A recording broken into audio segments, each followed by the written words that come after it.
بسم الله، الحمد لله، الصلاة والسلام على رسول الله. أهلا بكم في قناة دروس رياضيات أونلاين مع مستر محمد صلاح. معاكم في كورس تعلم رياضيات من الصفر حتى الاحتراف. احنا خدنا حصتين قبل كده، حصة عملية الجمع وعملية الطرح. ناخد الحصة التالتة النهاردة يا جماعة، عملية الضرب، ضرب الأعداد. ضرب أعداد، ضرب الأعداد. سهلة، كله سهل ان شاء الله مع قناتنا، واتبع معانا ان شاء الله كل يستفيد. تمام. هنيجي في حصة النهاردة عملية ضرب الأعداد. مثلا 3 في 3، انت خدت 3 في 3 عدد مكون من رقم واحد نضربه في رقم واحد، يعني مثلا 3 في 3 9. لما تيجي مثلا تضرب هنا 3 في 3 بيساوي 9. دي يعني التلاتة مكررة 3 مرات. تمام. نبدأ بسم الله والحمد لله الصلاة والسلام على رسول الله. كده صلى على الرسول كده قبل ما تيجي تبدأ بأي حاجة، وسم الله، وربنا يكرم الطلاب جميعا يا رب، ويوفقهم ويبارك فيهم. هنبدأ في حصتنا على طول، يلا عشان ما نطولش عليكم. مثلا عندنا عدد مكون من 3 أرقام في رقم واحد، عندنا 442 في 2. عملية الضرب دي بتتم ازاي؟ هنضرب 2 في 2، 4 في 2، 4 في 2. يعني مثلا هنضرب أول عدد 2 في 2 بيساوي 4. 4 في 2 بيساوي 8. 4 في 2 بيساوي 8. طب مثلا لو 442 في واحد بكام؟ أي عدد في واحد بيساوي نفس العدد، يعني 442 في واحد بيساوي 442. 442 في واحد بيساوي 442. تمام يا طلاب. او جيت حسبتها برضو، 2 في 1 ب2، 4 في 1 ب4، 4 في 1 ب4. تمام. طب مثلا لو قلنا 6 في 5، دي جدول الضرب على طول. بعد كده هنبدأ ايه؟ ننزل ازاي تضرب بطريقة سهلة جدا. 6 في 5 بيساوي 30. اللي حافظ جدول الضرب على طول هيحلها على طول. 6 في 5 ب30. ده عدد مكون من رقم واحد. يعني ايه؟ يعني مثلا ضرب في رقم واحد، في ضرب في رقمين، في ضرب في 3، في ضرب في 4 كذلك. اللي عنده اي سؤال يا جماعة يكتب لنا في الكومنتات، وان شاء الله نرد عليه. يبعت لي برضو على القناة، ونساعد الجميع ان شاء الله. نيجي برضو المثال التاني. هنا بقى 258 في 42. هنا عدد مكون من 3 أرقام في عدد مكون من رقمين. انت تعرف تقول لي المسألة دي عبارة عن ايه؟ عبارة عن، او هنعملها في الداش هنا كده، عبارة عن 258 في 2 زائد 258 في 4. بس تحجز حاجة اسمها خانة الأحاد بصفر لما تيجي تضرب 258 في 4. يعني هتيجي هنا تقول يلا مثلا تعال نحلها. 258 في 42، هنضرب 258 الأول في 2. 8 في 2 ب16. معانا واحد، متنساهوش. 5 في 2 ب10، مع الواحد 11. هضرب اكتب ال11 كلها؟ لا، ومعانا واحد. 2 في 2 ب4، والواحد 5، يبقى 516. دي عبارة عن 258 في 2. تمام. نجي نقولها تاني. 8 في 2 ب16، 6 ومعايا الواحد. 5 في 2 ب10، مع الواحد اللي فات 11، هكتب الواحد ومعايا واحد. 2 في 2 ب4، وواحد 5. هاجي بقى اقوم ضارب 258 في العدد التاني اللي هو 4. بس حاجة، خليك شاطر كده ونبيه. اقوم حاجز خانة الأحاد بصفر اللي هي مكان ال6 دي. وبعدين اضرب 258 في 4. 8 في 4 ب32 ومعايا التلاتة. 5 في 4 ب20 وكان معايا 3 يبقى 23 ومعايا كده 2. مش هكتب 23 كلها، تمام. 2 في 4 ب8 و2 10.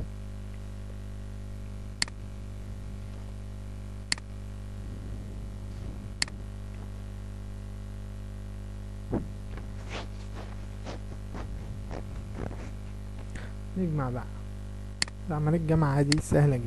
6 وصفر 6، 1 و2 3، 5 و3 8. 10 هتنزل زي ما هي. ليه؟ لأن يعتبر هنا صفر وهنا صفر، يبقى الناتج 10836. 258 في 42 عبارة عن 10836. تمام يا طلاب. نيجي مثلا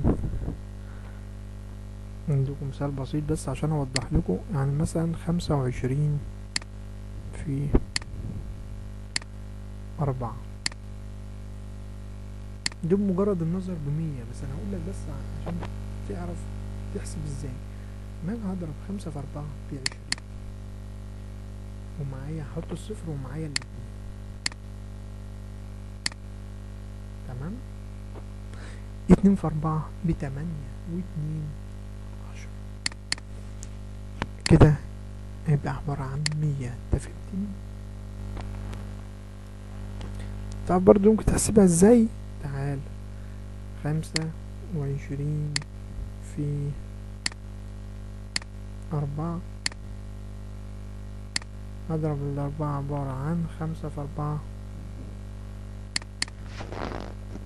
ب20، تمام. 25 دي في 4 ب100. ليه؟ 25 يعني 25 متكررة 4 مرات. ضعف 25 50، ضعفها كمان مرة 50، يبقى 50 و50 100. تمام تمام يا باشا. نيجي للمثال التالت. ده برضو عبارة عن عدد مكون من 3 أرقام في عدد مكون من 3 أرقام. أول حاجة برضو بص هقسم لكم المسألة دي يا جماعة. عبارة عن 536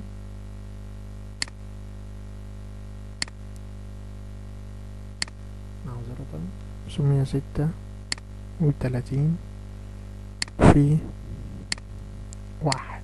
ده أول خطوة هنحسبها. 6 في 1 6، 3 في 1 ب3، 5 في 1 ب5. يعني أول حاجة هننزل 536 زي ما هي. دي 6 في 1 ب6، 3 في 1 ب3، 5 في 1 ب5. دي أول خطوة. تاني خطوة يا شطار يا طلاب، يعني احجز خانة الأحاد بصفر. تمام، يبقى نضرب 536 في 5. 6 في 5 ب30، نحط الصفر ومعايا 3. شاطر. 3 في 5 ب15 و3 18 ومعايا الواحد.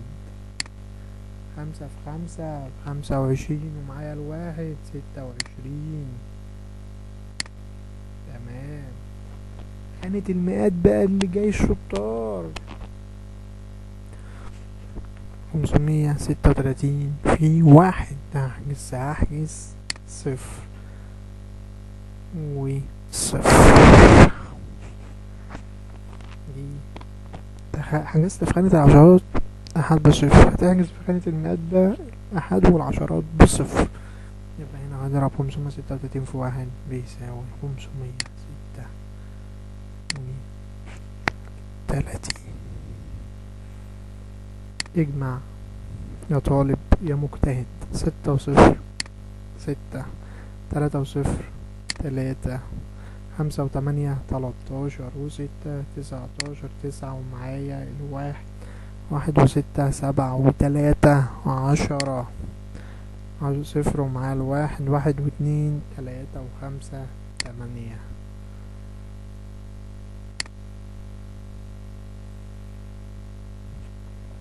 تمام كده يا طلاب.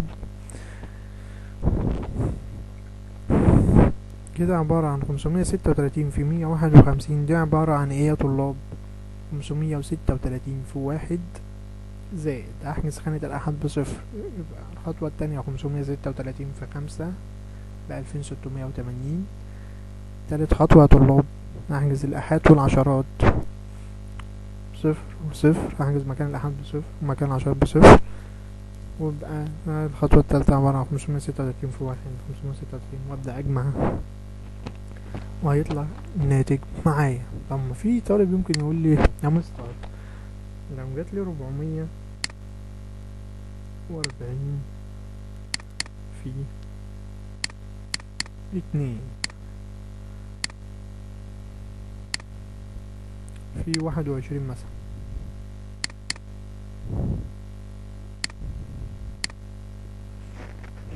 هم هحولها دي طريقة أفقية، هم هحولها لطريقة رأسية. عبارة عن 440 في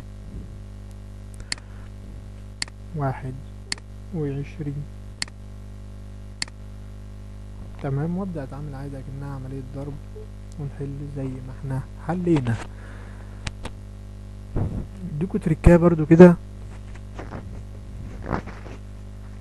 دي تفيد برضو، دي مهارة كده بص هتحتاجها بعدين. مثلا لو جه قالك 4 في 30. بص يا جماعة، اما تيجي تضرب اي عدد مكون عدد في صفر، ماشي؟ يعني مثلا هنا 4 في 30، هنا قدام التلاتة ايه؟ صفر. دي ترجع على طول تقوم منزل الصفر وتضرب الأربعة في 3 على طول 12. هيبقى 4 في 30 ب120.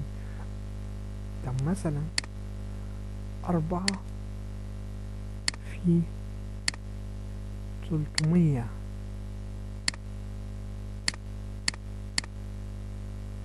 معذرة،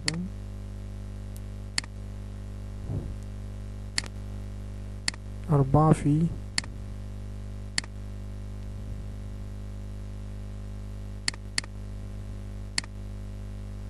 300. يعني الشاطر يقول لي اعمل ايه؟ هقوم منزل الصفرين وبعدين 4 في 3 ب12. شاطر. يبقى كده عبارة عن 4 في 300 عبارة عن 1200. تمام، وصلت؟ طب الشاطر بقى اللي هيقول لي 4 في 0 بصفر. شاطر.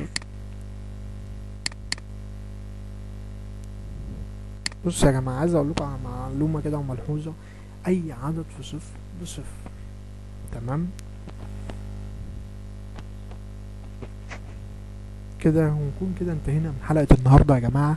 كل اللي هنتمنى منكم انك تعملوا اعجاب للفيديو واعملوا اشتراك للقناة وفعلوا زر الجرس. هنكون مع الطلاب جميعا ان شاء الله عشان نخلي مادة الرياضيات دي سهلة ومفيدة للجميع.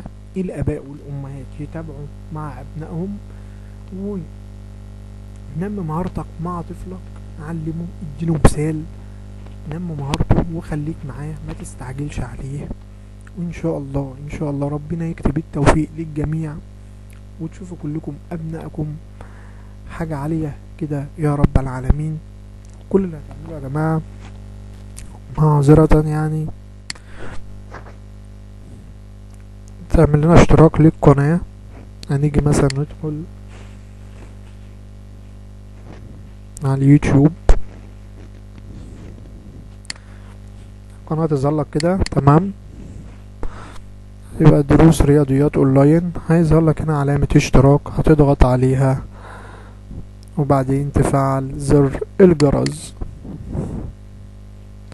نتمنى ان شاء الله ربنا يكتب توفيق لطلابنا الاعزاء، ونختم بالصلاة على رسول الله. اللهم انا نسألك علما نافعا ورزقا طيبا وعملا متقبلا، والحمد لله والصلاة والسلام على رسول الله. اللهم اكتب لأبنائنا التوفيق يا رب العالمين، والحمد لله والصلاة والسلام على رسول الله. نشوفكم في فيديو جديد، والسلام عليكم ورحمة الله وبركاته.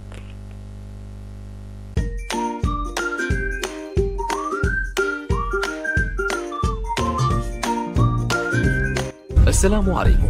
لا تنسوا الاعجاب بالفيديو والاشتراك في القناة تشجيعا لنا لنستمر بنشر المزيد ان شاء الله.